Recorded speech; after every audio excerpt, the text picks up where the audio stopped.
Ji, I hope आप सब लोग ठीक ठाक होंगे। सो today's video is a promised video, क्योंकि मैंने पिछली गाइड जो बनाई थी बीएस साइकोलॉजी पर, उसमें मैंने आप लोगों से पूछा था कि अगर आप लोग चाहते हैं कि मैं डिफरेंस बताऊं साइकोलॉजिस्ट और साइकाइट्रिस्ट के बीच में, और अप्लाइड साइकोलॉजी क्या होती है और क्लिनिकल साइकोलॉजी क्या होती है, तो मुझे नीचे कमेंट सेक्शन में ज़रूर बताइएगा। तो आप लोगों ने बहुत सारे कमेंट्स किए और आप लोगों ने कहा कि आप इस पर वीडियो ज़रूर बनाएं, तो इसीलिए आज मैं आप लोगों के लिए वीडियो बना रही हूँ, जिसमें सबसे पहला पॉइंट यही होगा कि मैं आप लोगों को डिफरेंस बताऊंगी कि एक साइकाइट्रिस्ट और एक साइकोलॉजिस्ट में क्या डिफरेंस होता है, ठीक है। और इसके अलावा मैं आप लोगों को फर्दर क्लिनिकल और अप्लाइड साइकोलॉजी में भी डिफरेंस बताऊंगी। तो मेक श्योर आप लोग वीडियो को एंड तक ज़रूर देखिएगा, क्योंकि ये वीडियो आप लोगों के लिए बहुत ही इन्फॉर्मेटिव हो सकती है। स्पेशली अगर आप लोग बैचलर्स के स्टूडेंट हैं और आप लोगों ने साइकोलॉजी में बैचलर्स किया है, तो आगे जो है आप लोग मास्टर्स या एमफिल जो है वो किस साइकोलॉजी में चूज़ करना चाहते हैं, अप्लाइड में या क्लिनिकल में, तो आप लोगों को पता चलता जाएगा आगे वीडियो के अंदर। अच्छा, तो मैं सबसे पहले आप लोगों को बताती हूँ कि एक साइकोलॉजिस्ट कौन होता है और एक साइकेट्रिस्ट कौन होता है। सबसे पहले अगर हम साइकेट्रिस्ट की बात करें तो वो एक डॉक्टर है, ठीक है, प्रॉपर डॉक्टर है, जो कि आप लोगों के इलनेस को डायग्नोस करता है, जो भी इशू है उसको डायग्नोस करता है, आपको ट्रीटमेंट का बताता है कि आप लोगों ने इसका ये ट्रीटमेंट करना है, और आप लोगों को मेडिकेशन प्रोवाइड करता है। जो साइकाइट्रिस्ट होते हैं वो ऑफिशियली डॉक्टर्स कंसीडर होते हैं और वो आप लोगों को मेडिसिन देने का राइट रखते हैं, ठीक है। उसके अलावा नेक्स्ट जो है वो आप लोगों की थेरेपी भी करते हैं। साइकेट्रिस्ट आप लोगों की मेंटल थेरेपी करते हैं, और अगर किसी फर्दर ट्रीटमेंट की ज़रूरत है तो वो भी साइकेट्रिस्ट करते हैं। बट जो साइकोलॉजिस्ट होते हैं वो डॉक्टर्स नहीं होते। साइकोलॉजिस्ट साइकेट्रिस्ट से इसी लिहाज से डिफरेंट है कि साइकेट्रिस्ट जो है वो डॉक्टर कंसीडर होते हैं और साइकोलॉजिस्ट जो है वो डॉक्टर्स नहीं होते। उनके पास आपको मेडिकेशन देने का राइट नहीं होता। मतलब अगर कोई आप लोगों को वैसे ही कोई दवाई दे दे, तो आप लोग ये बात जहन में रखिएगा कि साइकोलॉजिस्ट कभी मेडिकेशन नहीं दे सकते। वो सिर्फ आपकी साइकोथेरेपी करते हैं, आपकी काउंसलिंग करते हैं, आपको वर्बली काम करते हैं। मतलब वो आप लोगों के एक कह सकते हैं एक फ्रेंड होता है जिसके साथ आप अपनी चीज़ें जो है वो शेयर करते हैं, और जो अपनी दिल की बात होती है वो एक साइकोलॉजिस्ट को बताते हैं, जिसकी वजह से उन्होंने ऑब्वियसली अप्लाइड या क्लिनिकल साइकोलॉजी पढ़ी होती है। तो वो लोग जो है फर्दर आप लोगों की थेरेपी करते हैं, काउंसलिंग करते हैं, आप लोगों को रिकमेंड करते हैं कि आप लोग इस डॉक्टर के पास जाएं तो आप लोगों को मेडिकेशन इस तरह की मिलेगी, या आप लोग साइकियाट्रिस्ट को कंसल्ट करें फर्दर अगर आप लोगों को ज़रूरत है। तो वो लोग आप लोगों की उस तरीके से रिकमेंडेशन करते हैं, मगर वो आपको मेडिकेशन नहीं दे सकते। हाँ, कुछ हद तक साइकोलॉजिस्ट जो है आपकी इलनेस को डायग्नोज ज़रूर करते हैं, कि वो जानना ज़रूर चाहते हैं कि आपको आखिर क्या इशू है। आपकी बातों से, आपके अंदाज़े बयां से, आपको जब वो एनालिसिस करते हैं तो उनको पता चल जाता है कि आपको ये इशू है। और आपकी अगर काउंसलिंग से थेरेपी हो सकती है, बात करने से आपका दिल हल्का हो जाता है, या आपको साइकोथेरेपी का पूरा एक सेशंस होते हैं 3 से 4, या जिसको ज़्यादा इशू है उसके 8 से 9 सेशंस भी होते हैं। तो वो लोग आप लोगों की प्रॉपर तरीके से थेरेपी करते हैं, और उसके थ्रू ही आप लोग बहुत लाइट फील करते हैं।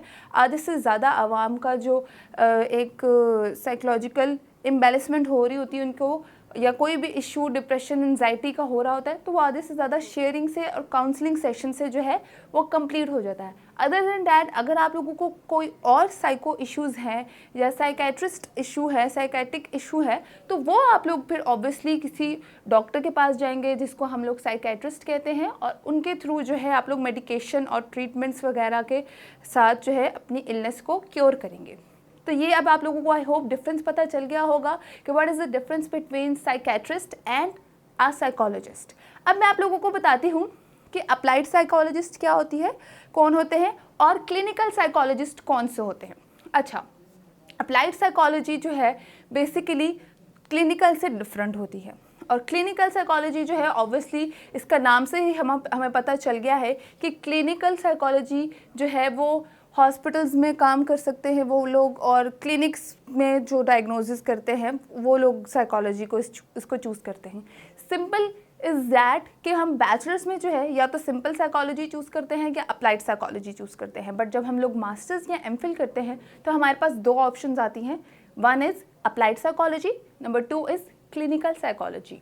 क्योंकि मास्टर लेवल पे ऑब्वियसली हमारी 18 ईयर्स ऑफ एजुकेशन कंप्लीट होने वाली होती है, तो आप लोगों को वो माहिर बनाते हैं एक चीज़ में, जिसको कहते हैं ना एमफिल अगर करते हैं तो मास्टर ऑफ फिलॉसफी कंसीडर होता है, और एमएस करते हैं तो मास्टर्स लेवल के आप लोग स्टूडेंट जो है वो कंसीडर होते हैं। अच्छा, अब मैं सबसे पहले पॉइंट बताती हूँ कि अप्लाइड साइकोलॉजी क्या है।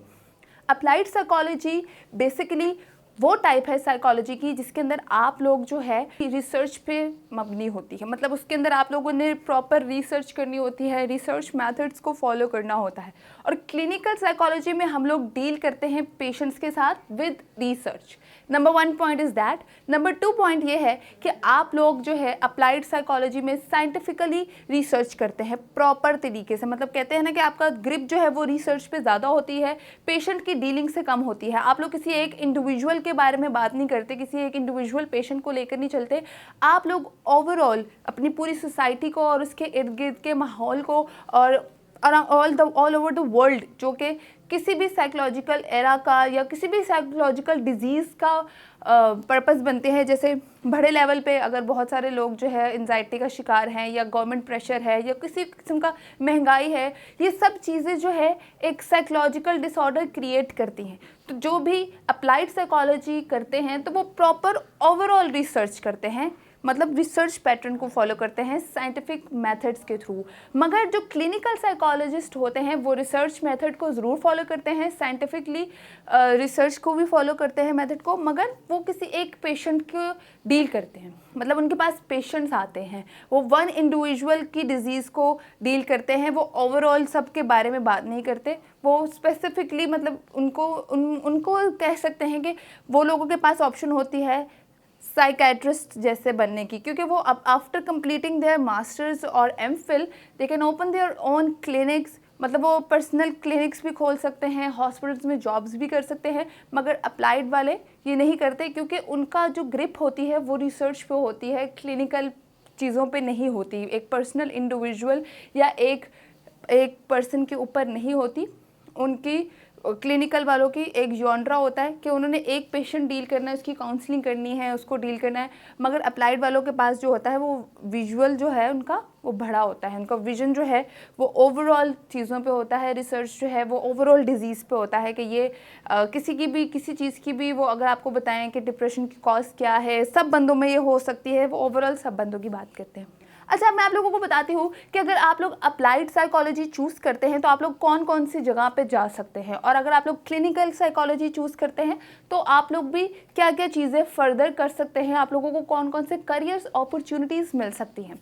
तो अप्लाइड की अगर हम लोग बात करें तो ऑब्वियसली आप लोग लैब्स में काम कर सकते हैं, जैसे forensic psychology, educational psychology, organisational और इंडस्ट्रियल साइकोलॉजी प्लेटफॉर्म्स में काम कर सकते हैं, और इस तरह इंडस्ट्रियल लेवल पे साइकोलॉजिस्ट कंसीडर होते हैं। और अगर आप लोग क्लिनिकल साइकोलॉजिस्ट बनते हैं और इस डिग्री को चूज़ करते हैं तो आप लोग जो है वो प्राइवेट प्रैक्टिसिंग कर सकते हैं, या साइकोथेरेपिस्ट बन सकते हैं, साइकी थेरेपिस्ट बन सकते हैं, साइकेट्रिस्ट एक के तौर पे अपना क्लिनिक ओपन कर सकते हैं। मेडिकेशन आप शायद तब भी नहीं दे सकते ऑब्वियसली, बट आप लोग अपने क्लिनिक्स खोलने का राइट रख सकते हैं।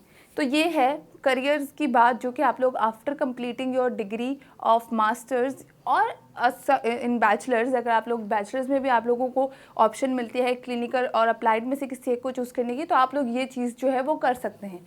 ठीक है, तो ये है ओवरऑल बात। इसके अलावा ऑब्वियसली क्लिनिकल का नाम सुनते ही हम लोगों के जहनों में यही बात आती है कि हम लोग क्लिनिक्स की तरफ जा सकते हैं, क्लिनिकल फैसिलिटीज़ ले सकते हैं, साइकेट्रिस्ट। इसके अलावा जैसे कि हम लोगों को पता है कि अप्लाइड रिसर्च के ऊपर मबनी है, और क्लिनिकल साइकोलॉजी जो है वो क्लिनिक्स और पेशेंट्स की डीलिंग के ऊपर मबनी है। तो क्लिनिकल का नाम सुनते ही हमें आइडिया हो गया है कि हम लोग जो है फैसिलिटीज़ हासिल कर सकते हैं क्लिनिक खोलने की, साइकेट्रिक फैसिलिटीज़ जो है अवेल कर सकते हैं। तो ये तमाम तर चीज़ें हैं जो कि मैंने आप लोगों के साथ शेयर की, डिफरेंस आप लोगों को वाज़ेह तौर पे बताया कि इन दोनों में क्या है, और आप लोग कौन कौन सी जो चीज़ें हैं उनको चूज़ कर सकते हैं, कौन कौन सी डिग्री है जो अगर आप लोग after completing your bachelors in psychology के बाद भी आप लोग मास्टर्स के लिए भी इन दोनों में से कोई एक चूज़ कर सकते हैं। It's totally up to you कि अगर आप लोग अपना क्लिनिक खोलना चाहते हैं, पेशेंट्स को डायरेक्टली डील करना चाहते हैं, तो आप लोग क्लिनिकल साइकोलॉजी चूज़ करें। और अगर आप लोग चाहते हैं कि आप लोग लैब्स में, रिसर्च डिपार्टमेंट्स में, फोरेंसिक डिपार्टमेंट्स में, एजुकेशनल डिपार्टमेंट्स में काम करें और वहाँ पे भी जितनी भी आपकी साइकोलॉजिकल डिजीज़ेज़ आती हैं लोगों में, नई से नई टर्म आती है, नई से नई डिजीज़ आपके सामने आती है, रीज़न्स आती हैं, तो उन पे रिसर्च करके दुनिया को आगे बताएं। It's totally up to you, आप लोग जो भी चाहें चूज़ कर सकते हैं। वीडियो पसंद आए तो लाइक शेयर और कमेंट ज़रूर कीजिएगा और हमारे यूट्यूब चैनल को ज़रूर फॉलो कीजिएगा। मैं दोबारा आऊँगी एक और इन्फॉर्मेटिव और यूज़फुल वीडियो के साथ। मुझे दें इजाज़त। अल्लाह हाफ़िज़।